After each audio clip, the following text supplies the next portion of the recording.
What's going on, Washington fans? Welcome to another episode of Taking Command with Josh Taylor here on the YouTube channel. Just got done watching the Washington and Baltimore preseason game, falling just short of breaking that streak. There's a lot of good things and a lot of bad things I saw. This is going to be too crazy of an episode. Just, a quick little kind of recap and just reactions to what I saw that was good and bad. But guys, like always, support for Taking Command with Josh Taylor is brought to you by Manscaped, who is the best in men's below the waist grooming. Their products are precision engineered tools for your family jewels. Manscaped's performance package is the ultimate men's hygiene bundle. Join over 6 million men worldwide who trust Manscaped with this exclusive offer for you that is 20% off and free worldwide shipping with promo code COMMAND20. That's right, the code. Save 20% on your entire purchase regardless of what you get. Use my promo code COMMAND20. In that package includes the 4.0 lawnmower, which is my favorite tool for shaving. Doesn't matter if it's your facial hair, your chest, your playing field. Doesn't matter, guys. Just head over to manscaped.com and get 20% off and free shipping with the code COMMAND20. Appreciate y'all tuning in on the show. Like I said, there's some great things that I saw. This episode is going to be called the Sam Howell Show because he got the nod to start for the entire game, and we saw a lot of good Sam Howell. I think this was good offensive line / drop balls / a lot of flags, being washed away. Like just that really kind of blended out a really good Sam Howell game. We saw some sloppy out of a lot of depth guys that has me concerned, and I'll get to that. Let's focus on Sam Howell a little bit. Like everyone knows that I am a absolute huge Sam Howell fan. I love what I have seen out of Sam Howell. At his time in his entire 3-year career at North Carolina, which is worth mentioning. He was consistent throughout his whole career in North Carolina. And then, of course, the first preseason game looked phenomenal. I think he looked great in the last game. But I really wanted to see what he looked like starting a game, in the middle of a game, and then finishing just an entire game as the quarterback. So just seeing what Sam Howell looks like. And, of course, he didn't have the starters on offense. He had, Dyami Brown, Dax Mill, and some other guys for a little bit. They didn't play that much of the entire game. And then, of course, the offensive line wasn't all these starters. And, of course, he wasn't playing against first-team defense. These are all things you have to really account for. But disregarding that, seeing the IQ of Sam Howell, first off, he finished 24 for 35, 280 yards, 1 touchdown, got sacked 5 times because the offensive line is bad, like I said. 8 rushes for 62 yards, has a 7.8 average, which if you saw Sam Howell in college, the guy has wheels, especially in his last season, last year at North Carolina. He ran the ball all over everyone, it seemed like. I talked to him at the Senior Bowl, getting to know him really before I even knew he was going to be a Commander, just because I was a huge fan of his, and I love the way he plays. And I asked him, you ran the ball a lot more this last year compared to the first 2 years. Like, what really brought that out? And he said, just really the offense, they needed me to run the ball, and coaching saw me running the ball and really, said, hey, let's just keep going at it. It's not broke, so let's just keep running the ball, and had a great running year. And that's one thing that really stands out to me about the coaching staff with Washington right now is they're really just kind of molding the offense around the quarterback that's playing. So, Carson Wentz, you see a certain style. Taylor Heineke, you see a certain style. But then Sam Howell tonight, you saw a lot of RPO. And what RPO is the read option. So pretty much Sam Howell gets the ball. He has his running back, and he's pretty much reading the defense. There's always one guy he's locked onto before the snap to see if he bites. And if he does, that tells him whether he needs to hand the ball off, if he needs to throw it, or if he should keep it and run it himself. So Sam Howell had a lot of RPO at North Carolina. So I'm really happy to see that Washington notices that. They're not abandoning it. They're not like, hey, Sam, we need you to be in shotgun. We need you to do something you're not familiar with. Just jump into this pro-style offense. They really let him be himself. And like I said, you could see him thriving in that. There's a couple. Dyami Brown, of course, had those 2 big drops, one where it would have been a touchdown. I think we easily could have won this game tonight, but regardless, not worried about results. I mean, Sam Howell should have been over 300 yards, had another touchdown, and completion percentage could have been even better. So what I've seen from Sam Howell, though, is the IQ. You see him going through his progressions, which is huge because there's a lot of quarterbacks that are limited in the NFL. They have a 1-2 progression and they freak out. or they stay too long. They don't know where to go to next. Throw interceptions, try to force that second progression. But I don't really see that from Sam Howell. I think he knows where he needs to go. He can go through it quickly, but also his eyes. And they pointed this out a couple times during the broadcast, something that I see that Sam Howell does.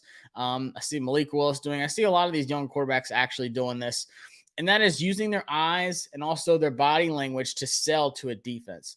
So if you take the ball and you're looking, even just tilting your head a little bit, taking your eyes to one side of the field, making those safeties and those DBs bite to one side to free up the guy that you really want to go to on the other side of the field, that's just high IQ stuff. That's just really taking time off the field, learning the game, knowing how each player reacts. If you're going against a certain defense, who's their star DBs? What are their tendencies? How do they really play football? So this is stuff that you'll see on the field, but it's really built off the field, in the training room, in the classes, really going through these tapes, watching film, doing your job as a quarterback. Sam Howell on third down, phenomenal. I think he has great decision making. Once again, the 2-point conversion, these drops, just like passes that are right on players' chest. And these are all guys that are going to get cut like soon. So I'm not too worried about it, but I like how he knows like when to run. Sometimes he holds on to the ball a little too much. There are some things that he's still working on. I'm not saying he's quarterback one ready right now, but it really gives you hope of what he can be coming up soon, the next year, 2, 3 years, however long it is. We have something in Sam Howell. You see the something. Like there's quarterbacks that just look like every other guy out there. The Jags are just another guy. But then there's quarterbacks that come through and they have these special traits that you can build off of and that get you excited. And Sam Howell has that. You see his ability to run, break tackles, just his tenacity, the way he fights. That's something that people love about Taylor Heinicke, is he's willing to lower that shoulder, take a hit, do what he has to score, pick up the first down, put the team on his back. But Sam Howell, I hate to say it for the Heinicke fans, the arm strength's better, the vision's better, the velocity's better, the run game is better. Like everything that people liked about Taylor Heinicke, those fans need to get behind Sam Howell because he does a lot of the same things, but he does it so much better. So I think Sam Howell had a flawless game for what it was. Offense, a lot of penalties, flags, false starts. It seemed like in the third and fourth quarter, every single offensive lineman had multiple penalties. Then we have these stupid late hits. We have, unnecessary roughness on kick returns. We have just these guys that are fighting for roster spots, not giving their all or doing stupid stuff. And then, like I said, the passes hitting you in your chest, the drop balls by Dyami Brown. I'm not worried about Dyami Brown yet. And the thing is, we'll have 6 wide receivers. I think it's going to be Terry, Curtis Samuel, Jahan Dotson, Cam Sims, Dax Milne, and Dyami Brown. That's my 6. I don't see more than 6.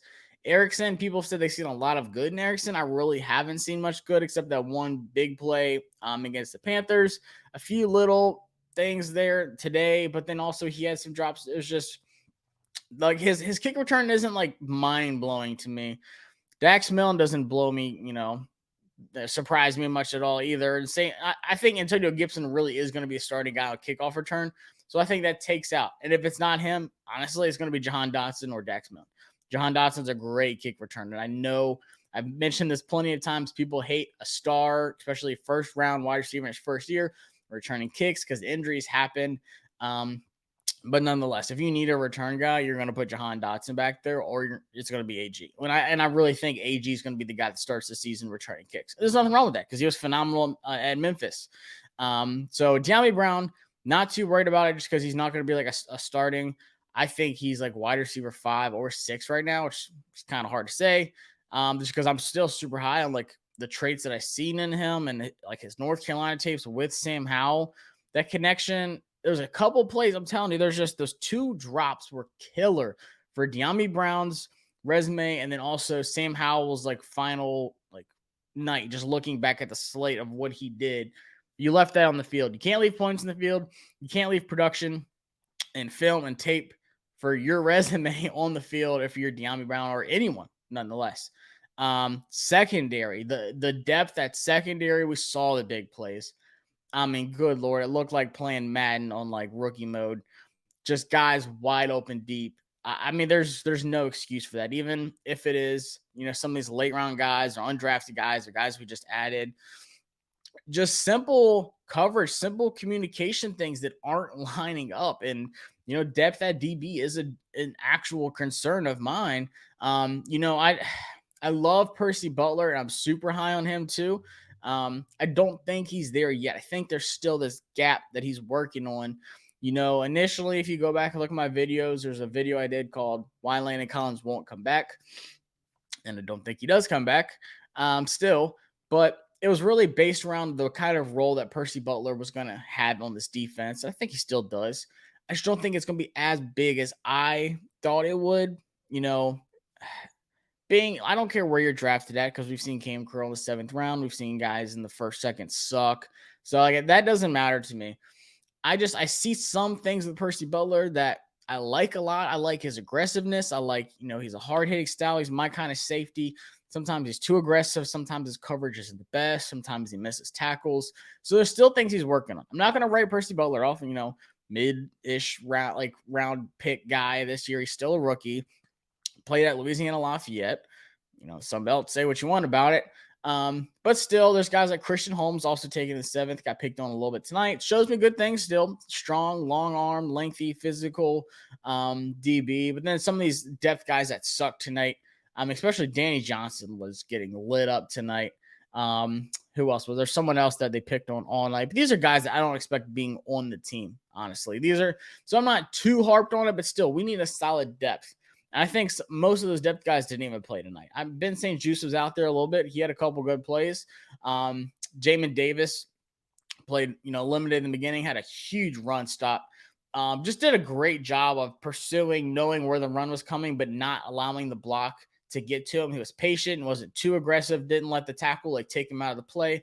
He waited for the play to develop a little bit, but he was ahead of where he needed to be, and then just shot the outside on the edge when the running back tried getting there. Pretty much just threw the tackle out of the way and got there, stopped the run. It would have been a first down, but it was like a loss of like 1 or 2. So I saw a lot of good things from the defense, but then just the depth. Joey Sly missing the kicks. Obviously, that's something you don't want to see. I don't think that's too much of a concern that Ron's like, we need to start bringing in kickers. If we play Jacksonville and he's like missing kicks or like a game winner like kick, that's when things start getting serious. I don't think they're freaking out about it right now. But Jarrett Patterson ran his tail off like he always does. We have a lot of depth at running back. I think we do have a lot of depth at wide receiver. Defensive line, I think I saw some good depth. And I'll say it again, man. My guy, Daniel Wise, I mentioned it before the first preseason game. I write articles for Rigos Rag, which is the Washington Commanders site for Fansided. So check it out. If you don't, read the articles and stuff, head over there. Definitely highly recommend it. We got a great team of writers. But I mentioned, I had, 6 players to watch in the preseason. I did 3 offense, 3 defense. My ones on defense, I want to say, was Jamin Davis, Percy Butler, and then the third one was Daniel Wise, because I saw some really good things out of him in training camp. And then also that first preseason game, got the sack right before halftime against the Panthers. And then tonight, I saw a lot of good things out of him. There was a run up the middle where he had the leverage on his guy on the center. He was right there. Zyrtec just played in the middle, right over the center. Got up under him, got the leverage. But he did it smart. He had the angle to where the running back was still going to be coming his way. Like, he didn't completely shut it out to where the running back just cut to the outside immediately. Could have done something. He really baited the running back over. And as soon as it was time, he just straight up power moves the center off to the side, clogs it up, gets the running back, shuts it down, and then everyone just kind of jumps on him. So it ended up being like a loss of 2 or 3 yards.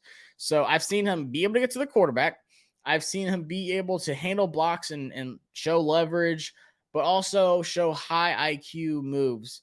And not just, you can't just power your way through every single rep. Sometimes you have to play it smart. Sometimes you have to do speed. Sometimes it's your mentality, and sometimes it's strength. Sometimes you just have to mix it all up. So I saw a lot of good things out of Daniel Wise. I see him getting some more recognition from media and some other fans. Like, hey, this guy might actually be pretty good, which is important when you lose 2 interior defensive linemen that played a good bit of reps. So nonetheless, yes, I would have loved for a Sam Howell game-winning drive to end the streak for the Ravens at their home stadium, but it is preseason. It's the last preseason game. So good things. Sam Howell looked great. Jared Patterson's a beast. I think we have our 6 wide receivers. I'm good with it. I feel really good about it. Next thing is everyone just coming back from injury. Logan Thomas is back. I'm looking for Cole Turner to be healthy. Just the complete team. So I'm beyond ready for week 1. I'm ready for this full team coming up. The Bads secondary depth might be a concern. Discipline, and I get it. Some of these depth guys, wasn't starters making these mistakes, but still, I want to see a disciplined team that doesn't, get flags and false starts and holding and pass interferences and late hits and unnecessary roughness, just stupid plays. There's so many times tonight where we were in a great position, driving down the field in the red zone, about to score, and it's just penalties, flags, and it just really killed Sam Howell. So I think I'll go on record saying Sam Howell had a flawless night. Holds the ball a little too long sometimes. He still does that pat that I mentioned in his video on the draft video I first did. That's at like 7K views now. That's just one thing I noticed about his mechanics. He always pats the ball before he really winds it up. And it just that split second, every second counts in the NFL. So there's just things he's ironing out, but I see a great progression with Sam Howell. Nonetheless, people saying it was a boring game, but as a Sam Howell fan, I loved watching it. Loved watching him play an entire game. It was just so frustrating to see these stupid flags and boneheaded plays, the coverage, bad offensive line, so on, the drops by Dyami, the drop on the 2-point conversion. So outside of that, preseason's over. It's time for week 1. So stay tuned to the channel. Going to be doing some more episodes leading up to it. Of course, the preview show with the Jaguars content creator, just chopping up, kind of previewing how both teams look and just giving you all the insight that you need. And then, of course, I'm going to drop some videos before then. I'll do a Brian Robinson video, him and a little Gibson. Not like a versus in a way, but just really comparing the two and why it's okay that Brian Robinson's running back 1. So stay tuned. Got a lot of great things. But as always, guys, like I said, this show is presented by Manscaped. So head over to manscaped.com. Use the promo code COMMAND20 to save you 20% on your entire purchase for all these great products to keep you clean and ready for the season. Because, guys, unlike these depth guys tonight, you can't be caught off guard.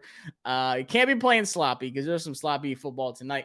I will catch y'all in the next episode. Subscribe to the channel and like if you enjoy what you see. Appreciate y'all tuning in and taking me with Josh Taylor. See y'all next time.